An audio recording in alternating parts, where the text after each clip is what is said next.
marquant les festivités de la fête des mères en différé. Les femmes, elles se sont tellement manifestées, elles se sont tellement dévolues pour célébrer cette fête des mères que j'ai réservé aux 3 premières de chaque catégorie un prix exceptionnel. Reparties dans les catégories juniors, seniors et vétérans, toutes ces femmes se sont livrées à cœur joie à cette épreuve sportive qui a fait de nombreux heureux à l'arrivée. Je suis mère de 5 gosses. J'ai couru à l'âge de 40 ans. Et on n'a jamais pensé cela. Mais aujourd'hui, nous sommes très heureux. Et cette fois-ci, c'est pas comme les autres.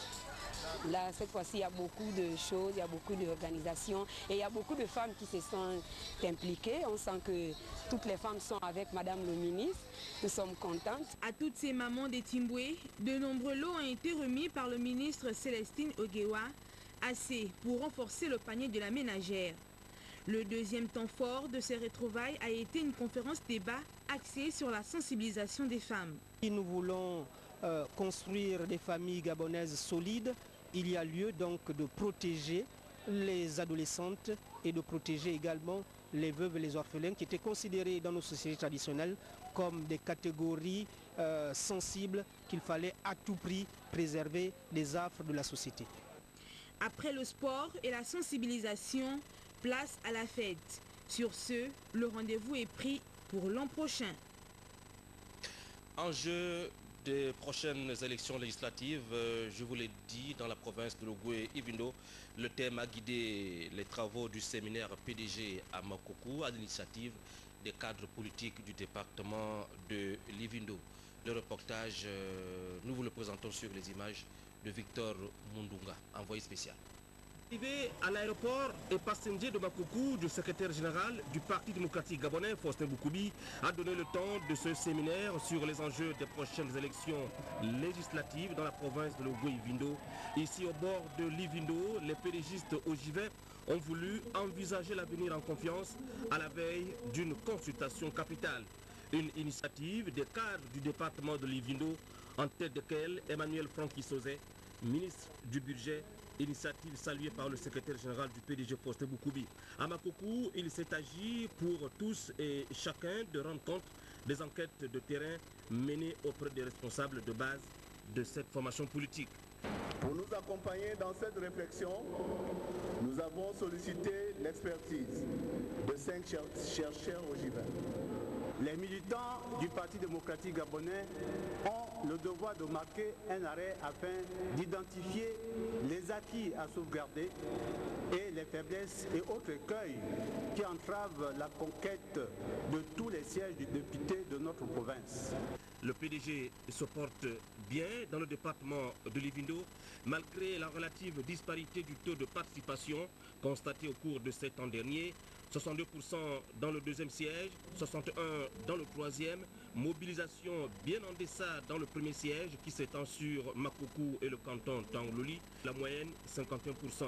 Comme on peut le voir, Logoué-Ivindo reste et demeure le bastion du Parti démocratique gabonais. Nous avons pensé qu'il était bon, au tout début de toute initiative politique à venir, de regrouper les militants de base du PDG de Logoué-Ivindo ici à Makoko pour cette rencontre fraternelle, cette rencontre militante, pour réfléchir sur nos chances quant aux prochaines échéances électorales.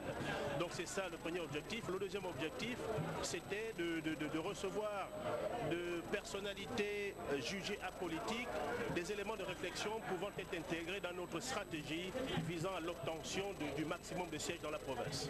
Sur la représentation ogivine à l'Assemblée nationale de 1960 à nos jours, le conférencier Hervé Ingenza a édifié les séminaristes sur les différentes périodes politiques et sur le positionnement géographique de Logoué-Ivindo qui impose un traitement politique adapté. Le séminaire de Makoko a également marqué par la mobilisation des militants autour du thème central des travaux en jeu des prochaines élections législatives. Nous y reviendrons.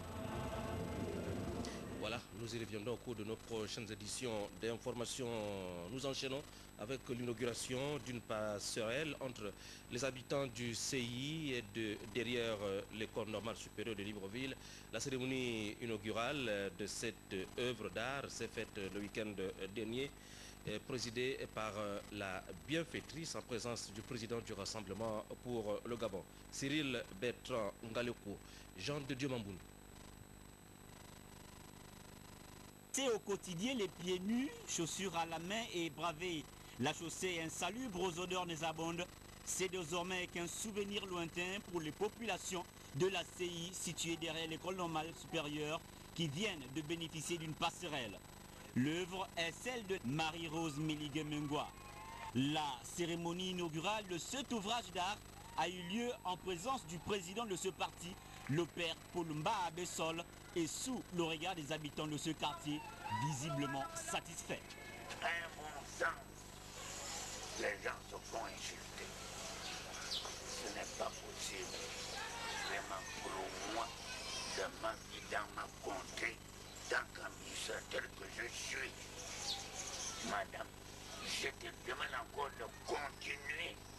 Pour la bienfaitrice et le leader de ce parti politique, cette œuvre doit être bien conservée et que le développement du Gabon passe, selon eux, par le rassemblement de toutes les idées.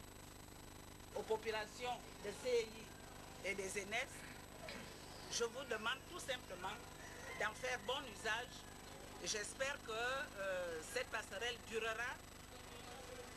C'est une œuvre d'une rassembleuse, je dirais d'une Gabonaise, d'un Gabonais. Nous devons prendre conscience tous de notre responsabilité vis-à-vis de notre pays.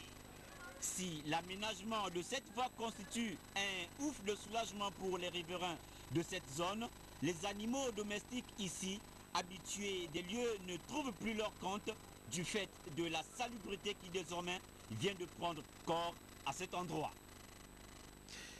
Décédé le 4 juillet dernier des suites d'une maladie à Libreville, la dépouille de notre collègue Alain Saint-Pierre, animateur émérite connu sur le plan national et international, est sorti ce début d'après-midi en présence de plusieurs collègues, confrères, parents et amis.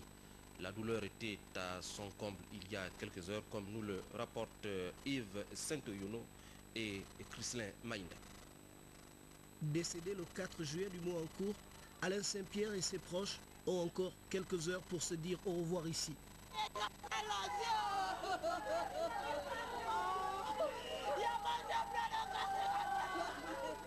Après la sortie du corps à la maison de pompe funèbre Gassetga, c'est dans cette demeure familiale du quartier derrière l'hôpital que la famille du défunt a convié les amis, sympathisants et anciens partenaires professionnels à se recueillir une dernière fois.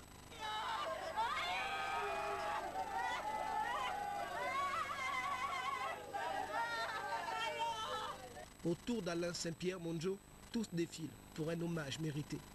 Animateur vedette sur Africa numéro 1 et la télévision TV+, Alain restera à jamais dans l'estime de ses collègues, mais aussi dans la mémoire collective des férus des musiques africaines.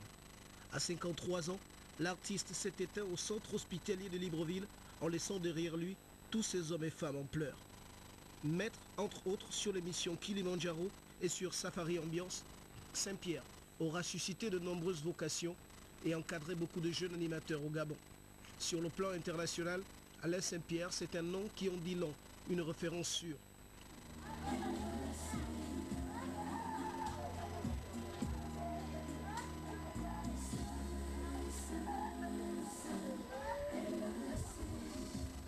Monsieur Monjo s'en va et ce sourire, nous ne le verrons certainement plus. Un terrible cancer de gorge a eu raison de l'artiste et tout a pris fin ce 4 juillet. Dans cette cour, tous se consolent en silence. Leurs larmes ont du mal à être dissimulées car tout est fini et ils en sont conscients. L'office religieux prévu ce mercredi 13 à l'église Notre-Dame de l'Assomption à Sainte-Marie sera la dernière étape du communicateur. Juste avant l'inhumation au cimetière de Lalala, le même jour. L'artiste Alain Saint-Pierre, le maître des cérémonies, quitte certes la scène, mais dit-on, dans son domaine, le show doit continuer. Et comme dit-on souvent, un artiste ne meurt jamais. Autre décès, autre lieu. Considéré comme le père de l'art moderne gabonais, Basile Alaïma Maïné vient de tirer sa révérence, terrassé par une maladie à l'âge de 81 ans, né d'un père breton et d'une mère gabonaise. L'illustre disparu inspira la sculpture sur la pierre de Mbigou et aida à la création de l'actuelle École nationale d'art et manufacture en 1970, l'ENAM. Selon sa volonté, Basile Alaïma Maïné a été incinéré cet après-midi. Une partie de ses cendres sera dispersée dans la mer de Paimpol et l'autre sera transportée au Gabon pour être dispersée face à sa résidence sur la baie du Cap Santa Clara. Pour des raisons dépendantes de notre volonté, Marie-Josée Ndombi de notre rédaction, notre journaliste scientifique, reviendra demain sur le prix scénariste avec la découverte d'Akwete Nzamba Azombaki, professeur de mathématiques au lycée Nelson Mandela. Et puis il est porté à la connaissance des postulants au concours de l'Institut international des assurances de Yaoundé pour le compte du Centre de formation professionnelle des assurances du Gabon que la liste de candidatures est affichée et que les épreuves se dérouleront à l'amphithéâtre Sociologie première année à l'université Omar Bongo, jeudi 14 juillet, 9h-12h, épreuve de français, vendredi 15 juillet, 9h-11h, épreuve de technique d'assurance ou mathématiques, statistiques et calcul probabilité, niveau terminal A1, économie, niveau terminal G ou droit. C'est la fin de ce journal. Merci de l'avoir regardé. À demain, 20h.